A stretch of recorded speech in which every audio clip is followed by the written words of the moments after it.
Merry Christmas, and do you know why we celebrate Christmas on the 25th of December?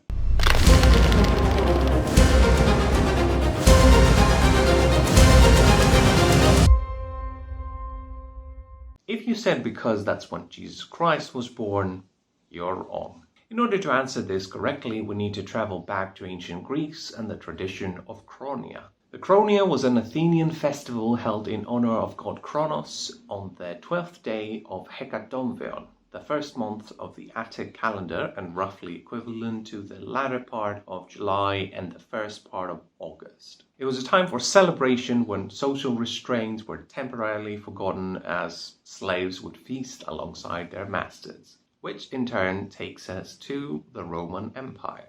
As you may know, the Romans adopted many of the ancient Greek customs and religion and adapted it to their language and culture. So Kronos became Saturn and Kronia became Saturnalia. The Romans celebrated Saturnalia with a week-long festival beginning December 17th. The holiday was celebrated with a sacrifice at the temple of Saturn and a public banquet, followed by private gift-giving, continual partying, overeating, and gambling. Any of that sound familiar?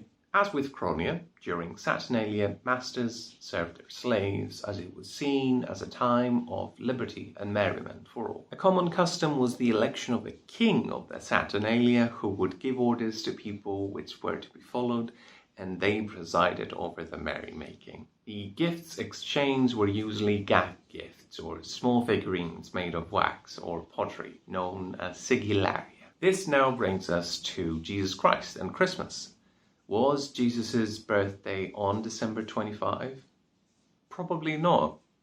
There's no mention of it in the Bible, and in fact, for the first 3 centuries of Christianity's existence, Jesus' birthday wasn't celebrated at all. The religion's most significant holidays were Epiphany on January 6 and Easter, which celebrated Jesus' resurrection. However, in the 4th century ACE, Pope Julius I formalized that the birth of Christ should be celebrated on 25 December. Some speculate that by deciding to have Christ's birth so close to the Saturnalia celebrations, it would become easier to convince Rome's pagan subjects to accept Christianity as the empire's official religion. Another reason for the decision may have been because in 274 ACE, the Roman Emperor Aurelian had declared 25 December as the birth date of Sol Invictus, the Roman sun god.